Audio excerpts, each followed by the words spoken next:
Hopefully you are joining me now for part 2 of this brief 2-part video series about the most commonly encountered 10-ounce silver bars from Engelhard, one of the most important consumer refineries of the 1970s and 1980s. In part 1 of this video, this 2-part video series, we talked about the earliest forms of the most commonly encountered Engelhard 10-ounce silver bars. We talked about the 7th and the 10th series bars. These are cast or poured bars. We talked a little bit about the West processing plant, the West foundry of Engelhard silver bars in Anaheim, California. And then we ended it by talking about the 11th series, these machine bars that show the evolution as Engelhard was working towards a more perfect looking silver bar for a growing consumer demand of these 10-ounce silver bars. So in part 2, we'll talk about how Engelhard went from the transitional period pieces to a more refined piece, and that's how they kind of ended up with the final bars that they were making for the consumer market. If you're new to the channel, my name is Dub C. I want to thank you for being with me here today. Hopefully you'll go ahead and click on that subscription button, become part of this community. Remember, it doesn't cost anything to subscribe to a channel. It's really just a way to show support. And if you're one of my returning subscribers or you want to subscribe to the channel, I'd love to encourage you to click on that subscription button. You guys that have been with me for a while, I hope this is an entertaining thing. I love talking about Engelhard, and boy, I think the 10-ounce Engelhard silver bar is really the sweet spot. That's one of my all-time favorite stacking vehicles when it comes to 999 fine silver bars. I like to begin my videos with a simple disclaimer. I am not a financial advisor. I'm not trying to offer you any kind of financial advice. I'm simply trying to share some of my experience having bought and sold precious metals and rare coins for the last 30 or 40 years. So I said before that we ended with the 11th series bars from Engelhard. We're going to start with these transitional periods pieces. So this is really interesting. The minted bars are some of the more common Engelhard silver bars, but as we progress through time, even these bars that I remember coming out and remember being in all the coin shops and thinking, you know, they're pretty, but they're lacking a little bit of that individuality that I was really fond of. Even these bars are starting to be 35 or 40 years old. It has been a long time since Engelhard has made truly consumer-driven bullion, and I think we see that reflected in these pieces here.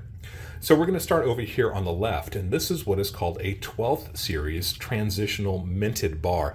Now, if you have any questions about the idea of a series or how these bars were manufactured, I encourage you to go back and watch the first part of this video, and you'll find out all the different types of manufacturing that Engelhard employed as they were evolving from the earliest form of these poured bars to these minted bars. You can see that this is transitional, and we'll go with the last series that we talked about, in that they do look quite similar in terms of what they show on them. They are a horizontal bar. When talking about this bar, it's a horizontal bar. You can see that the logo is virtually identical, but these bars are made in a very specific and different form. This is a minted bar. In this case, Engelhard struck these pieces on the front and the back with a die that imparted the semi-proof-like or very highly uncirculated shining spaces that you see here. And this is a little bit of extra stippling to emphasize the difference in the style of the fields that you see on these bars. This is a C prefix. It's the first one that we've encountered in this 2-part video series. And I mentioned that the C prefix actually stands for Carteret, New Jersey. So this is a 12th series transitional C prefix silver bar, 10-ounce silver bar from Engelhard. They did make P prefix bars of this type, but they are a little bit less common. So again, we're talking about the most commonly encountered forms of these Engelhard silver bars.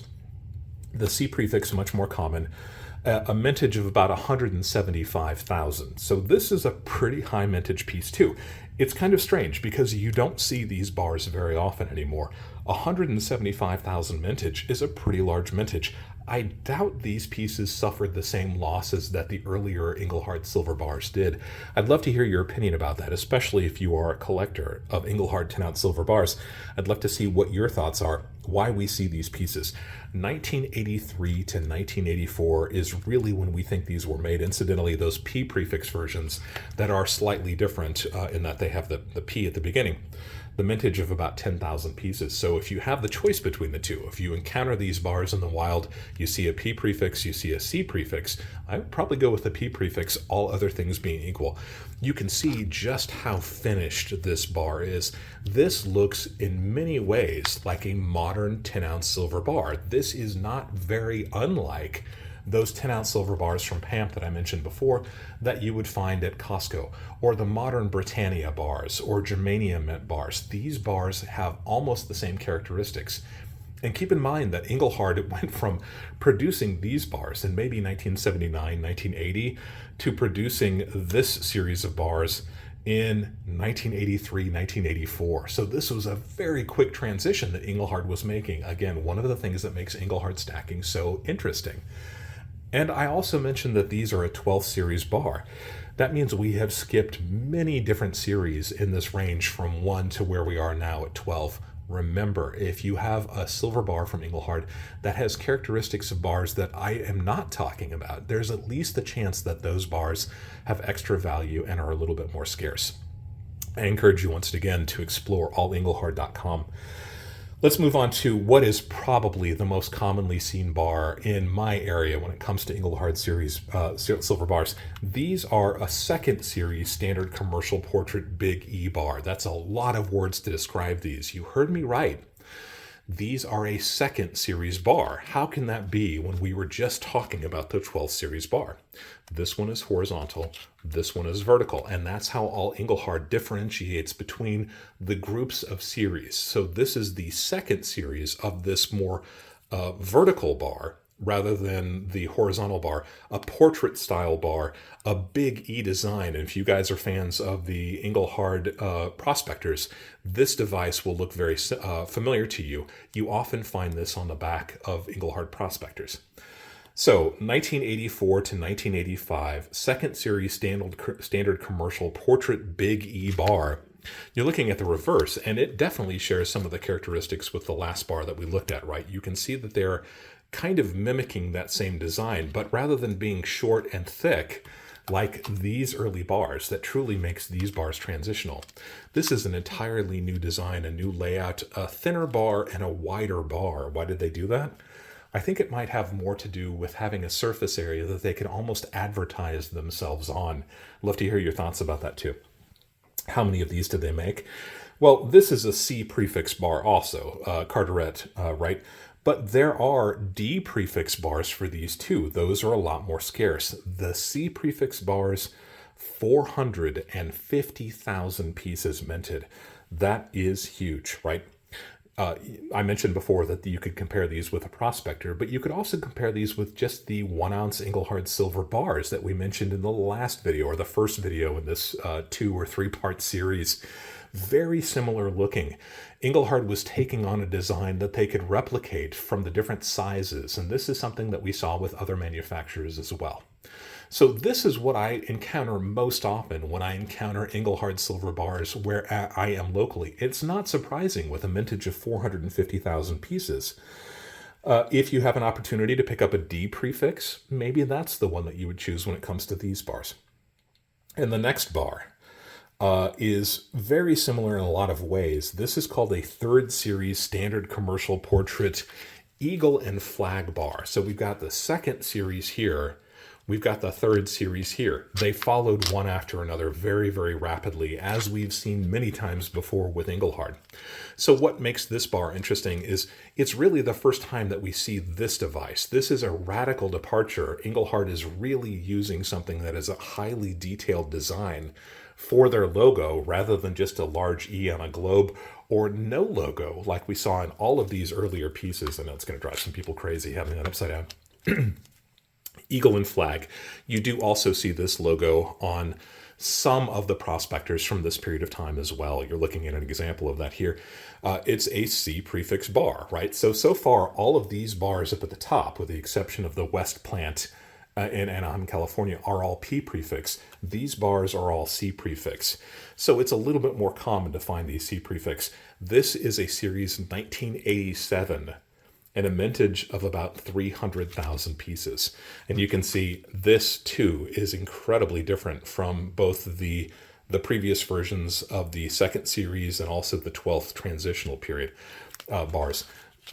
Entirely different, right? This is a really, really radical design change. And what's interesting about these bars is that this is really the last of the Engelhard consumer-oriented silver bars.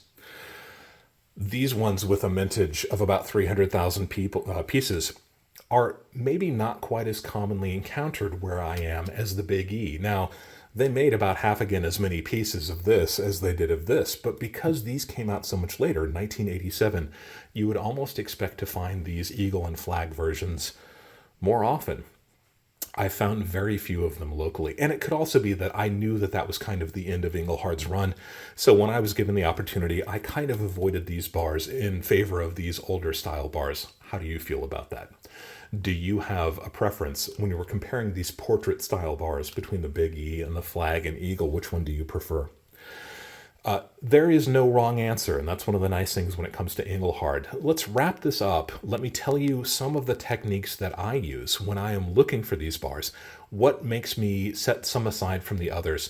And again, these are the most commonly encountered bars. If you have something that doesn't resemble these exactly, or pretty close to exactly, or if you encounter those in the wild, definitely stop and consider whether or not those are pieces to pick up.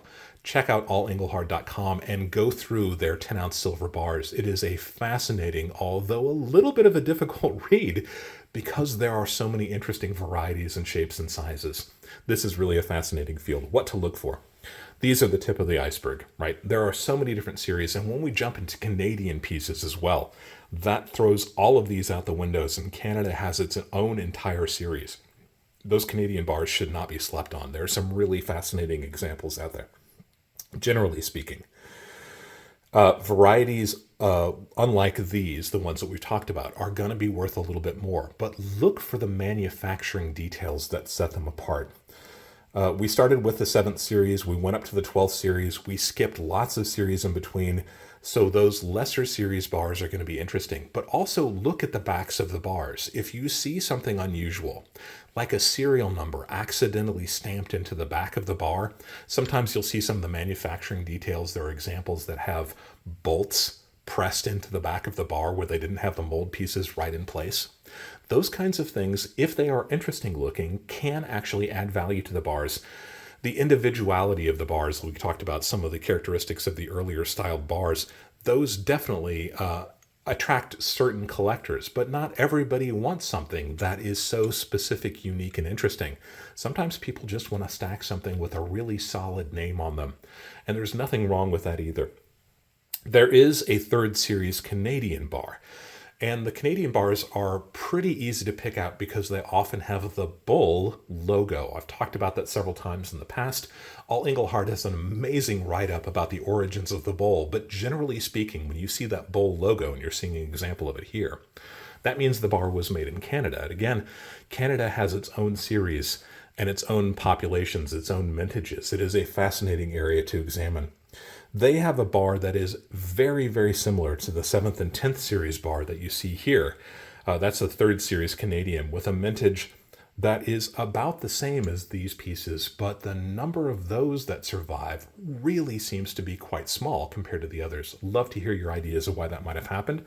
Maybe it's just a function of being here in the United States versus in Canada, but I don't think so. I think those bars are actually quite scarce. A little known cast type, that is the Canadian version. I think that OP, or original packaging, is very important when it comes to these bars. You see examples of all of my bars from the second video in this 2-part video series that are in their original vinyl cases that they came from Engelhard in. I've always looked for those pieces. I've always sought them out. Those are the ones that I would rather add to my stack, given a choice, right? Dubsy's choice between a bar that is in its original packaging, that doesn't have scratches and hairlines on it, that is still about as pristine as you could expect for a 40-year-old bar to be, or a bar that is out of its packaging. You can never put that bar back into the package, but you can always take this one out if you really wanted to. As time goes by through attrition, fewer and fewer of these bars are going to remain in their original vinyl pouches. That originality adds a little something to it. If you find a bar that has an original certificate of authenticity, especially one that came from Engelhard with a signature and a date on it, definitely choose that kind of thing.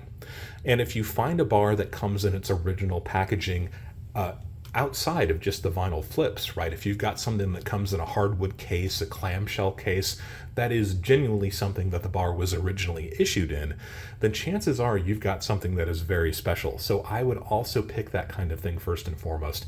And last, I want to think about the idea of toned surfaces and original surfaces. You guys know that I come from a coin collecting background primarily. So the quality of the bar is always going to be important to me. I want to find a bar that hasn't been harshly cleaned. I want to find those pieces that are beginning to tone naturally. And you've got examples here that show just a little bit more of a dark patina with just a little bit of color and tone to them. I would much rather have a bar like this than something that has been harshly cleaned and dipped. As with the original packaging, you can only have an original bar once, but as soon as you start cleaning it, scrubbing it, dipping it, whatever you're going to do, you are stripping away those original surfaces, and some of these bars are now 50 years old or older. That's what attrition means. I would rather have something that was in original condition than something that has been tampered with. You can't ever get that original patina back. So that's what I'm after. And last, the idea of a toned bar. You don't see these bars with beautiful toning very often, but they are out there. So if you have an opportunity, you find something that's got interesting rainbow type toning, maybe that would be the bar that I picked up if everything else was equal. It's always a question of finding a piece that appeals to you for the aesthetic that you're after. So now we've had an opportunity to look at which bars do you like the best? Do you like the old poured or cast styled? Do you like the machine style that was clearly a transitional piece?